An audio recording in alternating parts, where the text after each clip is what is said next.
भरी दुनिया में आखिर दिल को समझाने जय निंदिया चुरा के चोरी चोरी रेशम की रहा गर्दिशों में हरदम। मोहम्मद रफ़ी के गाए वे गाने हैं जो अपने जमाने के स्टाइलिश एक्टर मनोज कुमार पर फिल्माए गए हैं। नसीब में जिसके जो लिखा था वो तेरी महफिल मतलब निकल गया है तो रहा गर्दिशों में हरदम। मनोज कुमार उन एक्टर्स में शामिल हैं जिन पर मोहम्मद रफ़ी की आवाज के अलावा मुकेश की आवाज भी सूट करती थी।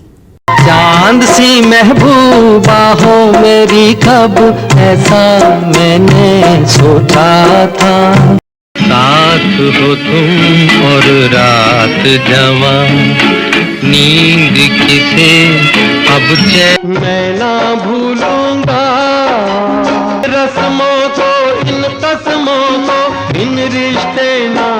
मनोज कुमार पर फिल्माए गए अनेक गानों ने उस समय धूम मचाई थी।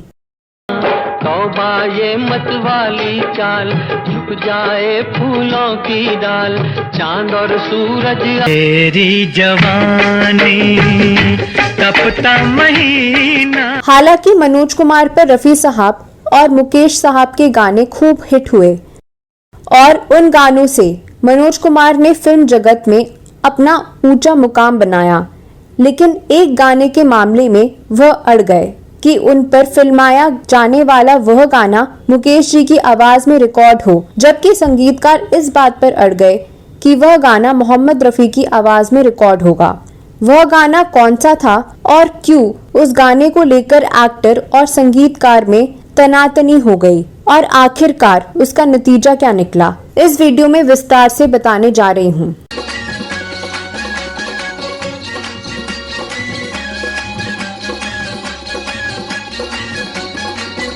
दोस्तों, 1967 में एक फिल्म आई थी पत्थर के सनम, जिसका निर्माण नाडियाडवाला के बैनर के तले हुआ और जिसका निर्देशन राजा नवाथे ने किया। इस फिल्म में प्रेम का त्रिकोण था।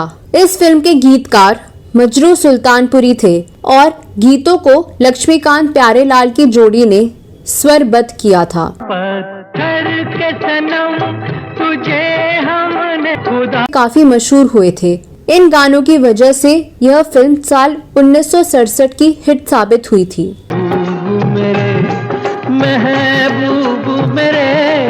इस फिल्म में मनोज कुमार, वहीदा रहमान, मुमताज प्राण, महमूद, ललिता पवार और अरुणा ईरानी ने मुख्य भूमिकाएं निभाई हैं। तौबा ये मत वाली चाल झुक जाए फूलों की डाल चांद और सूरज आकर। मनोज कुमार उन दिनों लगातार सफलता की सीढ़ियां चल रहे थे और वैसे में उनकी इच्छा का सम्मान करना निर्माता निर्देशक की मजबूरी थी। आम तौर पर सितारों की इच्छा होती है कि उनके लिए अमुक गायक गाएं और उसी तरह से मनोज कुमार भी चाहते थे कि उस फिल्म में उन पर फिल्माए जाने वाले गीतों को मुकेश साहब गाएं। दूसरी तरफ संगीतकारों की भी इच्छा होती है कि वे अमुक गाने अमुक गायक से गवाएं। पत्थर के सनम के गीतों के बारे में पूछे जाने पर लक्ष्मीकांत प्यारेलाल जी ने बताया था कि वैसे तो यह कंपोजर की इच्छा पर निर्भर करता था कि वह किसी गाने को किससे गवाएं, लेकिन हम लोग इसे लेकर कोई झंझट झमेला नहीं करते थे। मनोज कुमार की इच्छा थी कि उस फिल्म के गीतों को मुकेश जी से गवाया जाए और इसलिए जब तौबा ये मतवाली चाल, झुक जाए फूलों की डाल और महबूब मेरे की बारी आई तो हमने मुकेश से ही उन गीतों को गवाया। जो तू नहीं तो कुछ भी नहीं है, कयामत है क्या तेरी अंगड़ाइयां हैं। लेकिन जब टाइटल गीत को रिकॉर्ड करने की बारी आई तो हम जरूर रफ़ी साहब के नाम पर अड़ गए और कहा कि ये गाना तो उनके ही बस का है।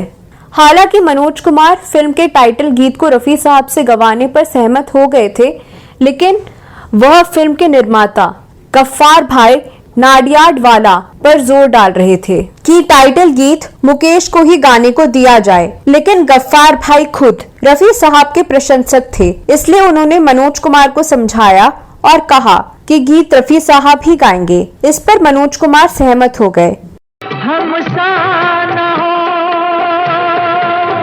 टाइटल सॉन्ग को किस गायक से गवाना है, जब यह मामला सुलझ गया तो लक्ष्मीकांत प्यारेलाल ने इस गीत की धुन बनानी शुरू की। लक्ष्मीकांत प्यारेलाल जी ने बताया था कि इस गीत की तैयारी के दौरान हमें लगा कि धुन में एक जगह मेहंदी हसन जैसा ढंग रखा जाए। उस समय मेहंदी हसन छाए हुए थे और गजल गायकी के क्षितिज पर सितारे की तरह उभर रहे थे। रफी साहब से इसकी चर्चा करते हुए हमने कहा कि मेहंदी हसन वाले रंग ढंग में नोट ऊंचे सुरों वाले चाहिए। रफी साहब स्वयं मेहंदी हसन को पसंद करने वालों में से थे, इसलिए वह इस प्रयोग के लिए तुरंत तैयार हो गए। इसकी रिकॉर्डिंग तारदेव स्टूडियो में ही होनी थी, जो उस जमाने में आधा महीना तो लक्ष्मीकांत प्यारेलाल जी के लिए ही बुक रहता था। और इसका कारण ये था कि तारदेव स्टूडियो के मालिक राजकुमार शेख सरिया से लक्ष्मीकांत प्यारेलाल जी की अच्छी बनती थी। काश के होती खबर। जब रफी साहब के साथ रिहर्सल शुरू हुई तब उन्होंने हमेशा की तरह गीतकार मजरू सुल्तानपुरी साहब के साथ चर्चा की। इसके बाद गाने के दौरान इस बात की कोशिश करते रहे कि गाने में मनोज कुमार के हाव भाव ठीक से आ जाए। शीशा नहीं, सावर नहीं, मंदिर सा एक दिल ढा। इस गाने की रिकॉर्डिंग के बारे में लक्ष्मीकांत प्यारेलाल जी ने बताया कि इस गाने की रिकॉर्डिंग के दौरान हमने एक और अचरज देखा। रफी साहब ने मेहंदी हसन वाले रंग ढंग को अपने गाने में अच्छी तरह शामिल कर लिया और वैसा ही प्रभाव पैदा किया जैसा कि हम चाहते थे। हम विस्मय से रफी साहब के गाने के उतार चढ़ाव को देखते रहे। रिकॉर्डिंग के बाद सभी इस बात पर सहमत थे कि ये गीत बहुत अधिक हिट होगा, लेकिन किस्से की दिलचस्प बात ये भी थी कि रफी साहब गाकर चुपचाप निकल गए थे और ये भविष्यवाणी सुनने के लिए वहां मौजूद नहीं थे।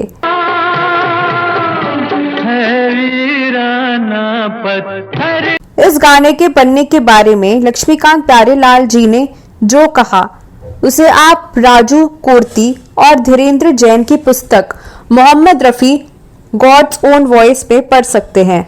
दोस्तों, कौन सा गीत किस गायक से गवाया जाता है यह कई बातों पर निर्भर करता है, लेकिन ये सच है कि पत्थर के सनम के गानों में जैसा प्रभाव मुकेश साहब ने और रफी साहब ने पैदा किया है, उस तरह का प्रभाव पैदा करना आज के गायकों के लिए असंभव है। और यही कारण है कि पत्थर के सनम फिल्म के गानों का जादू आज भी कायम है। तो दोस्तों, आप इस गाने के बारे में क्या कहना चाहते हैं? ये वीडियो कैसा लगा इसके बारे में कमेंट बॉक्स में अवश्य लिखें। तौबा ये मत वाली चाल, झुक जाए फूलों की डाल। तौबा महबूब मेरे, महबूब मेरे, महबूब सब तेरी सूरत की परछाइयाँ। दुश्मन